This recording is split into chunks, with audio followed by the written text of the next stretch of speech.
네, 다들 명절 잘 보내셨다고 하는데 명절이 또 우리를 기쁘게 하는 이유 중 하나는 용돈이겠죠. 우리 대학생이 됐지만 아직까지 다들 많은 청년들이 용돈을 받는 청년들이 있을 텐데 뭐 설날만큼은 아니지만 그래도 추석 때도 조금 짭짤하죠. 네.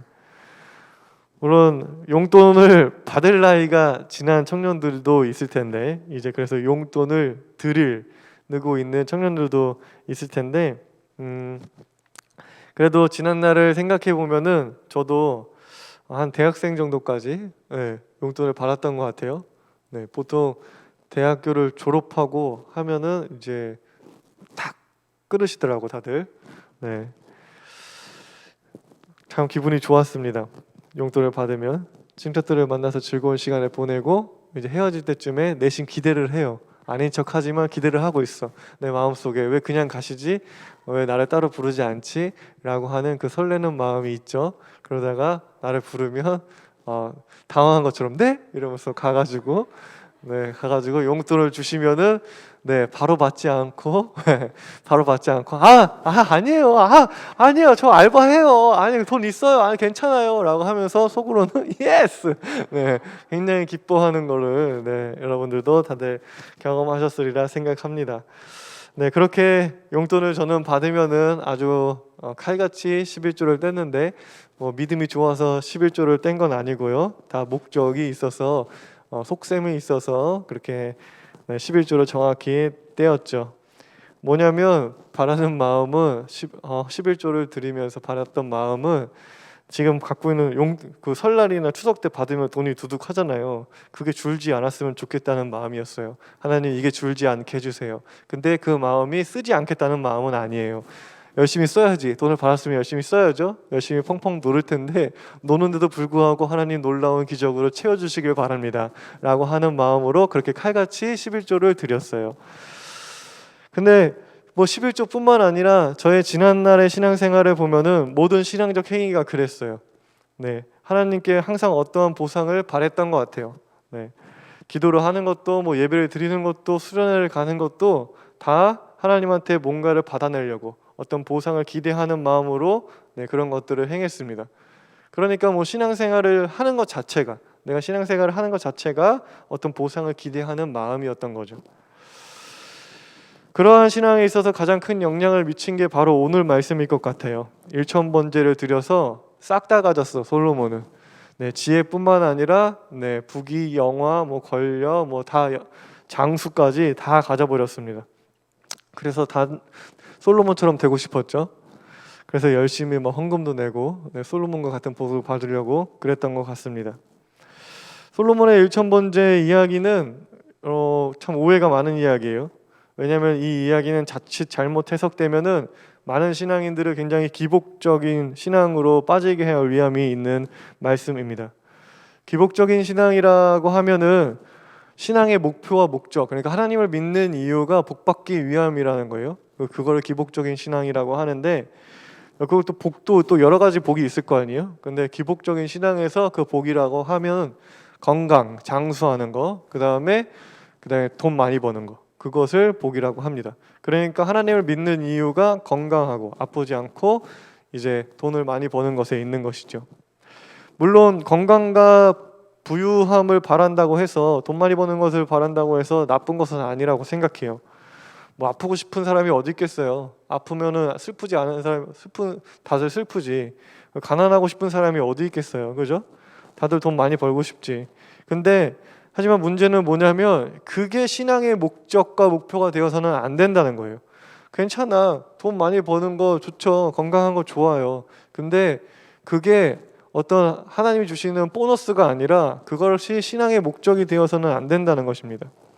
마치 수학 공식처럼 그렇게 하면 열심히 뭐 1,000번제를 드리면 예배를 1,000번 드리거나 뭐 기도를 열심히 하면 복을 받는다라고 하는 거를 수학 공식처럼 알고 있으면 안 된다는 거예요.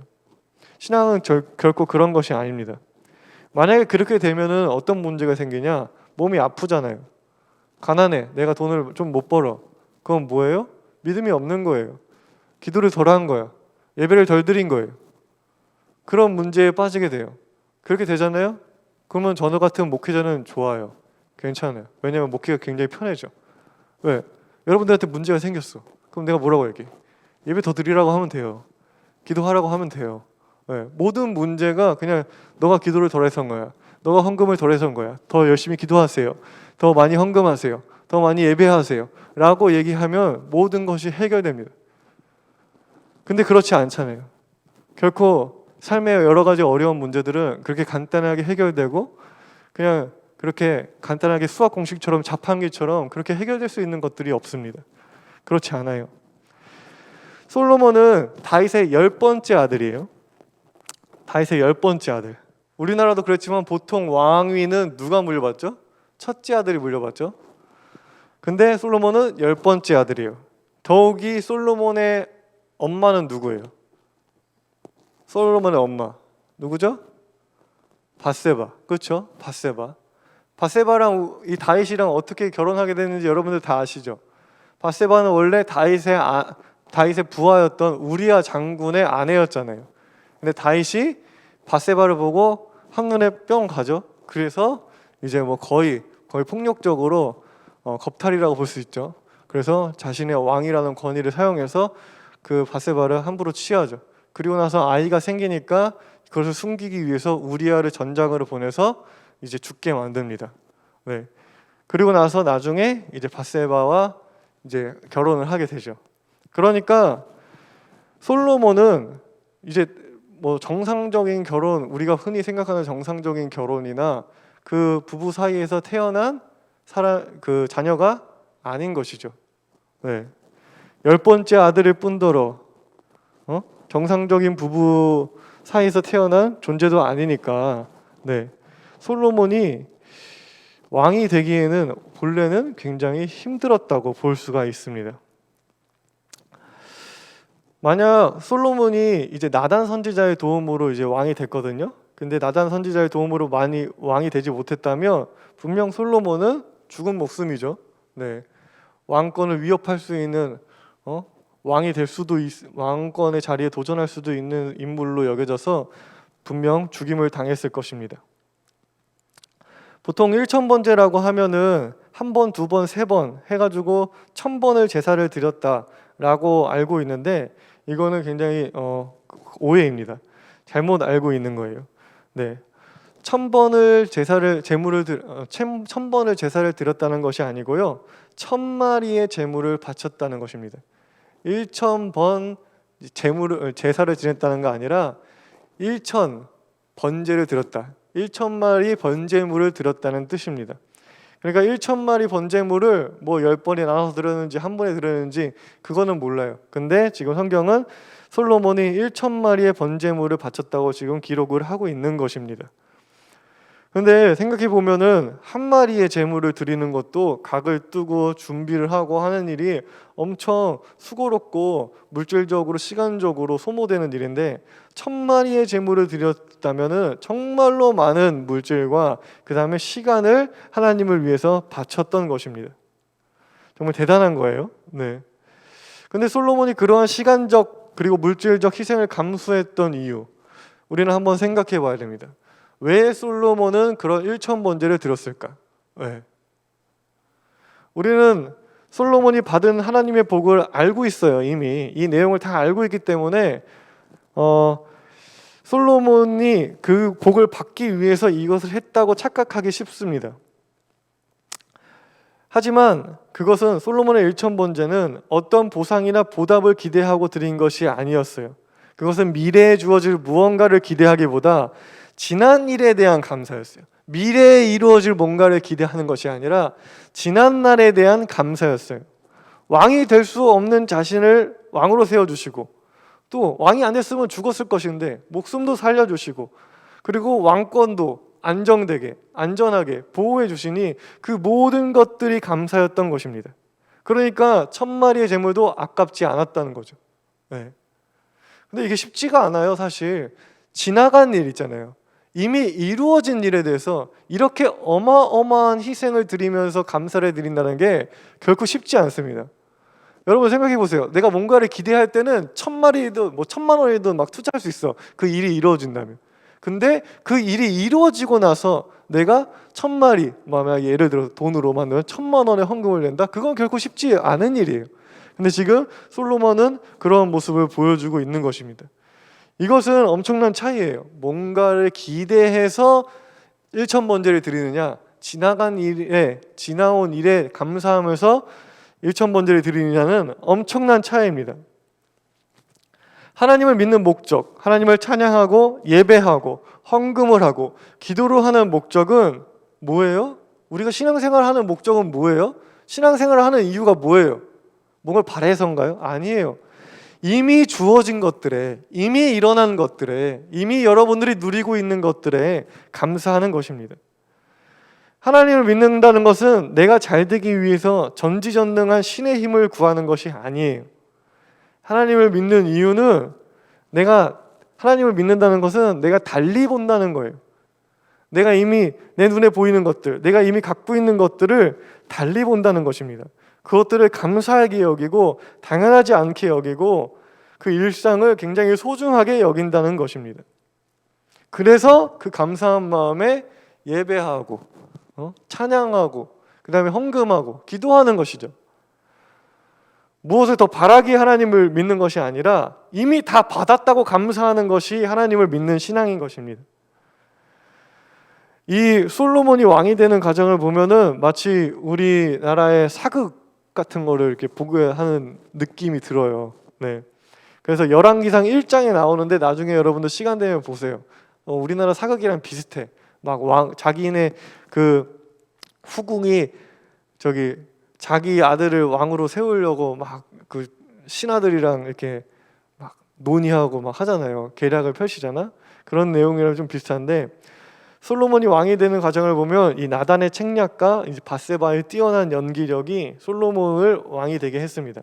하지만 우리는 솔로몬이 왕이 되는 과정도 이제 하나님의 역사하심이라고 고백하잖아요. 사실 철저하게 계산된 책략이 아니었으면 마치 다윗의 네 번째 아들 아도니아가 왕이 되는 것이었습니다. 그런 흐름이었어요. 네.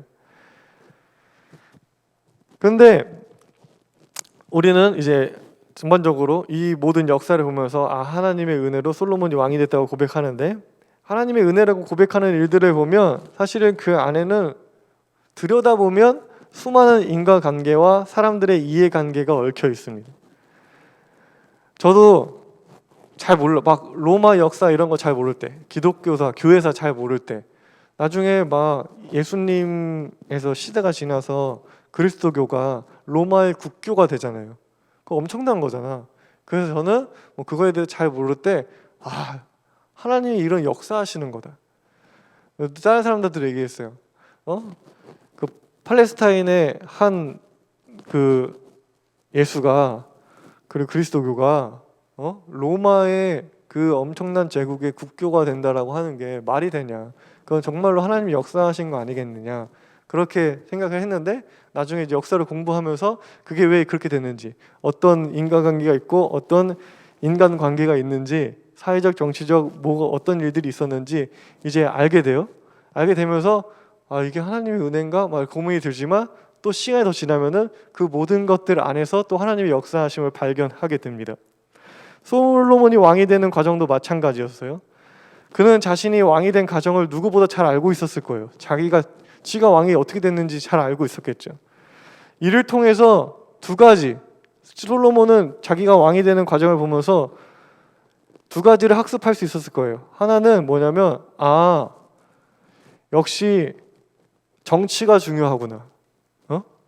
정치와 책략과 계략이 중요하구나 라고 그것을 깨닫고 그것으로 자신의 왕권을 유지하고 자신의 왕권을 세워나갈 수도 있었을 거예요.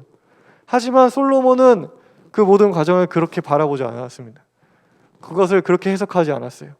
자기가 왕이 되어 있고 왕권을 세울 수 있었던 이유는 다 하나님의 도우심이라고 받아들였고 고백하고, 그래서 그는 하나님 중심의 왕이 되고자, 그 은혜에 보답하는 왕이 되고자 다짐했습니다. 지난 금요일 날 우리는 십계명 말씀 묵상했는데 십계명의 첫 번째 계명이 뭐예요? 십계명의 첫 번째 계명? 네, 그렇죠. 나 이에 다른 신을 섬기지 마라. 너한테 두지 마라. 라는 거예요. 하나님 한 분만을 섬기라는 것이었습니다. 당시에는 여러 신을 섬기는 게 너무 자연스러웠을 때예요. 네. 어떤 민족도 하나의 신을 섬기지는 않았습니다. 우리도 과거를 생각해보면 마찬가지예요. 농사를 지을 때 농사가 잘 되길 해달라고 누구한테 빌어요? 네? 뭐 옥황상제 천지신명님께 빌잖아. 그리고 아이를 낳을 때 누구한테 빌었어? 삼신 할머니한테 빌기도 하고, 또 바다에 나가서 물고기를 잡을 때 또 누구한테 빌어요? 용왕님한테. 그렇죠? 용왕님한테 빌곤 했습니다. 뭐 이렇게 상황에 따라서 그 상황에 맞는 그 신한테 항상 빌었단 말이에요. 그러니까 하나의 신만을 섬기지 않았어요, 그 당시에는. 그런데 이렇게 여러 신을 섬기는 신앙에는 어떤 특징이 있냐면 그 신앙의 중심에 자기가 있다는 것입니다. 물론 신들이 인간보다 능력이 있고 두려운 존재이기는 하지만 인간이 기도를 열심히 하고 뭐 여러 번 절을 하면은 그 신의 마음을 돌릴 수 있다는 거예요. 근데 어떻게 돌려요? 어떻게 돌려? 자기가 바라는 대로. 네, 자기가 바라는 대로. 그러니까 신들이 자기 뜻대로 움직여주길 바라는 거예요. 그러니까 그러한 신앙에는 중심에 누가 있어요? 내가 있는 거야. 우주의 중심에 내가 있어. 하늘은 옥황상제가 다스리고 바다는 뭐 용왕이 다스리고 뭐 여러 신들이 있긴 한데 그 신들을 어떻게 하길 원해요? 내 마음대로 움직이길 원해요. 내가 그리고 기도를 열심히 하고 막 절을 하고 제사를 많이 드리면 그 신들을 내 마음대로 움직일 수 있다고 생각을 하는 거예요. 그러니까 다 자기 중심적으로 생각하는 거예요. 그러한 신앙의 특징이 그것입니다. 하지만 하나님은 자기 필요에 따라 여러 신을 섬기는 것이 아닌 어떠한 상황 속에서도 하나님 한 분만을 섬기라고 명하십니다. 이것은 뭘 의미해요? 이것은 뭘 의미합니까? 어떠한 상황 속에서도 우리가 하나님 중심으로 생각하고 하나님 중심으로 행동하기를 바라시는 거예요. 네. 자기 중심으로 우주가 움직여주길 바라는 것이 아니라 너가 나 중심으로 움직여야 돼 라고 말씀을 하시는 겁니다. 솔로몬의 1000번제는 이러한 신앙의 모습을 보여주고 있습니다. 솔로몬에게 있어 하나님은 자신의 왕권을 위해 존재하는 분, 자기 왕권을 지켜주시는 분, 나의 왕권을 세워주시는 분, 그래서 내 왕권을 세우는데 필요한 그런 존재가 아니라 자기가 하나님을 위한 왕, 자기가 하나님을 위한 왕, 나의 왕권이 하나님을 중심으로 세워지는 그런 사람이었던 것이죠. 그런 것을 추구했던 사람인 것입니다. 이러한 솔로몬을 하나님께서 예쁘게 보지 않을 수가 없죠. 당연히 하나님 보시기에 너무나 좋은 신앙인 것이죠. 때문에 하나님은 솔로몬에게 응답하십니다. 그러니까 하나님은 솔로몬의 1000번제에 감동을 한 것이 아니에요. 우리가 그것을 아다르는데 솔로몬의 1000번제를 보고, 그러니까 그런 마음 없이 1000번제를 드린다고 해서 하나님이 응답하시거나 감동하지 않습니다. 하나님이 감동하신 이유는 솔로몬이 이미 자기한테 이루어진 것들에 대해서 너무나 감사하고 있고 그것을 보답하고자 1000번제도 드리고, 그리고 앞으로의 그런 통치 또한 하나님 중심으로 하겠다고 하는 그 마음이 너무나 보기 좋아서 하나님이 그의 제사에, 그의 기도에 응답하신 것이죠. 그가 얼마나 복을 받기에 충분했던 인물인지 우리는 그가 하나님께 구한 것을 보면 더욱 확신할 수 있습니다. 본래 이 왕의 자리라고 하는 게 거기에 올라가는 것보다 사실 지키는 것이 더 어렵잖아요. 언제 죽을지 몰라요. 네. 언제 독살당할지 모릅니다. 지키는 게 더 어려운 자리예요. 때문에 왕이 되었어요. 이제 10번째 아들로 태어나서 어렵게 왕이 됐어요.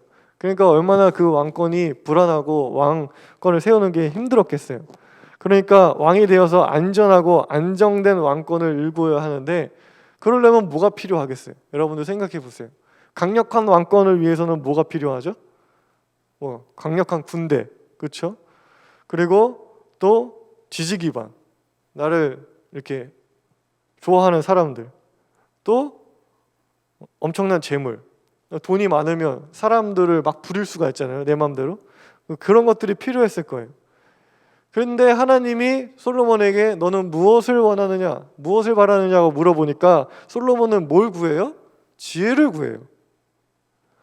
강력한 왕권을 위해서 군대가 필요하고 돈이 필요하고 인기가 필요한 솔로몬이 그런 걸 다 구하지 않고 지혜를 구합니다. 이유는 뭐예요?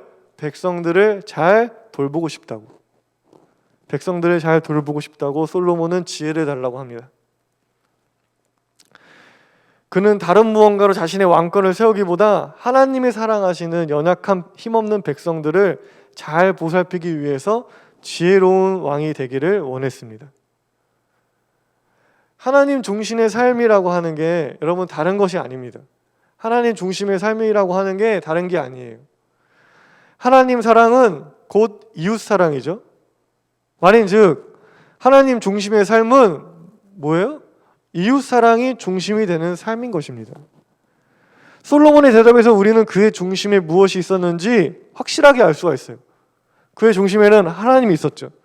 그래서 그의 중심에는 백성들이 있었어요. 그래서 하나님은 그런 솔로몬의 그런 신앙, 그런 마음을 보고 그가 구하지 않은 것까지 싹 다 부어주시죠. 부유함, 권력, 영화로움, 장수, 건강 모든 것을 부어주십니다. 우리가 이 이야기에서 배워야 하는 것은 바로 이거예요. 이 이야기를 통해서 배워야 하는 것은 복 받는 비결, 1000번을 헌금을 드리자, 많이 이렇게 하면 복을 받는다더라, 이런 어떤 공식이 아니라 솔로몬의 그런 마음과 태도인 것입니다. 그가 그렇게 하나님한테 큰 복을 받았던 이유는 하나님 중심으로 살고자 하는 태도, 하나님만을 의지하겠다, 하나님을 위한 왕이 되겠다, 그래서 백성을 잘 돌보는 왕이 되고 싶다라고 하는 그의 생각과 삶의 태도에 있는 것입니다. 그래서 그러한 신앙, 그러한 마음으로 왕이 되고 자기 이제 살아가니까 하나님이 그런 많은 복들을 주신 거예요. 그런 복들이 그냥 하나님 중심으로 살아가는데, 이웃 중심으로 살아가는데 그것들이 따라오게 된 것이죠. 하나님을 쫓으니까 그런 것들이 자연스럽게 따라오게 된 것입니다. 여러분들은 뭘 쫓고 있어요? 우리는 뭘 쫓고 있을까요? 하나님께서 여러분에게 무엇을 원하냐고 물으신다면 여러분은 뭐라고 대답하시겠어요? 그냥 맨날 이렇게 교육과 훈련이나 성경 공부나 하면은 이런 질문이 있죠? 이런 질문들이 있어요. 하나님이 너한테 뭘 바라냐고 물어보면 넌 뭐라고 대답할래? 라고 하면은 우리는 한 번쯤 생각해요. 다행히 이렇게 그래도 신앙적인 거 얘기해야 되지 않겠어? 라고 하면서 자기 속에 뭔가가 있는데 그거는 얘기하지 않고 그래도 괜찮은 대답을 꺼내곤 합니다. 근데 그런 대답 말고 여러분들 솔직하게 내 마음속에 있는 대답은 뭐예요? 하나님이 그걸 물으신다면 우리는 뭐라고 대답할까요? 과연 우리는 솔로몬처럼 누군가를 돌보기 위해서 지혜를 구한다고 대답할 수 있을까요? 우리는 과연 내가 아닌 누군가를 돕기 위해서, 누군가를 돌보기 위해서, 누군가를 살리기 위해서, 누군가를 사랑하기 위해서 필요한 무언가를 이야기할까요? 돈을 달라고 할 수도 있고 여러 가지 달라고 할 수도 있어요. 근데 중요한 건 뭐예요? 그걸 달라고 하는 이유겠지. 마찬가지예요. 지혜를 달라고 한 것 자체가 좋은 답변이 아닌 거예요. 솔로몬이 지혜를 달라고 하는데 자기가 그 지혜로 굉장히 유명해지려고 라는 마음이었다면 지혜를 달라고 하는 것도 하나님이 원하시는, 하나님이 좋아하는 답변은 아닌 것이죠. 근데 솔로몬이 지혜를 달라고 한 이유가 뭐예요? 백성들을 돌보기 위해서예요. 여러분들이 뭔가를 바래요. 근데 그 바라는 이유가 뭐냐는 것이 중요하다는 거예요. 나를 위해서, 내가 잘 되기 위해서 그것을 바라는 것이냐, 아니면 내가 정말로 하나님을 위해서 일하기 위해서, 누군가를 섬기기 위해서 그것을 바라느냐. 그것이 중요하다는 것입니다. 근데 그런 마음이 지금 우리한테, 나에게 있는지 우리는 생각해 보아야 합니다. 그런데 여기서 제가 추가적으로 말씀드리고자 하는 것은요, 우리는 솔로몬이 엄청 많은 복을 받았다고 알고 있잖아요. 그래서 엄청 부자고 막 그렇게 알고 있어요. 그런데 솔로몬이 받은 그러한 부귀영화도 사실 세상적으로 비교하면은요 그리 대단한 것이 아닙니다. 솔로몬이 엄청 대단하다고, 솔로몬 당시에 엄청 그 나라가 부유하고 강력했다고 이제 성경을 기록하고 있어요. 맞는 말이에요. 사실입니다. 근데 뭐에 한해서? 이스라엘의 역사에 한해서 엄청났던 거지, 사실 주변에 있는 이집트나 다른 대제국에 비해서 그 나라가 얼마나 대단했겠어요. 훗날에 있었던 뭐 로마나 페르시아나 이집트나 이런 나라들보다도 훨씬 더 강력했을까? 아니요, 절대 그렇지 않습니다. 우리가 착각하는 거는 하나님을 믿고 막 복을 받아, 그러면 마치 세계 최강이 될 거라고 생각해요. 네. 세계 최강이 되는 것이 최고 부자가 되고 최고 재벌이 되고 최고 유명해지고 막 이런 것이 하나님의 복이라고 생각합니다. 그렇지 않죠. 솔로몬이 받은 복도 그런 물질적인 것, 세상적인 기준으로 바라보면은 다른 대제국들에 비해서는 굉장히 떨어지는 거예요. 하지만 솔로몬이 진짜 하나님께 받은 귀한 복, 그 대제국의 왕들도 받지 못하고 누리지 못했던 복은 뭔가요? 바로 평화예요. 대제국의 왕들은 엄청난 돈과 진짜 넓은 땅덩어리를 가지고 진짜 떵떵거리며 살았지만 한날 한시도 마음 편한 날이 없었어요. 언제 죽을지 몰랐어요. 언제 내가 이 제국을 잃어버릴지 몰랐어요. 항상 불안한 마음과 초조한 마음으로 살았을 거예요. 그들의 마음속에는 평화란 존재하지 않았을 거예요. 그런데 솔로몬은 정말 많은 사람들한테, 백성들한테 인정받고 존경받는 왕이었고, 지금도 우리에게 지혜로운 왕이라고 칭찬받고 있습니다. 그보다 더한 복이 어디 있어요? 왕인데 평안하고 평화롭고 백성들로부터 존경받아. 그보다 더한 복이 어디 있습니까? 하나님이 주시는 복은, 하나님이 주는 진짜 복은, 세상과 비교할 수 없는 진짜 복은 바로 이거예요. 평안하고 평화로운 거예요. 그러한 복을 여러분들이 받았으면 좋겠습니다. 복을 받기를, 우리가 뭔가 하나님을 믿을 때 복을 받기를, 뭔가를 받기를, 보상받기를 기대하기보다 여러분들이 이미 받은 것들에 대해서 감사하는 사람, 나를 위해 뭔가를 구하고 나를 위해 뭔가를 추구하는 사람이 아닌 이웃을 돕고 사랑하기 위해서 뭔가를 구하고 노력하는 사람, 그런 사람이 여러분들이 되었으면 좋겠고, 그런 사람들이 여러분이 되었을 때 여러분들은 분명 그 누구도, 어떤 대제국의 왕도 누릴 수 없는 진정한 하나님의 복, 평안과 평화를 여러분들이 누리게 될 줄 믿습니다.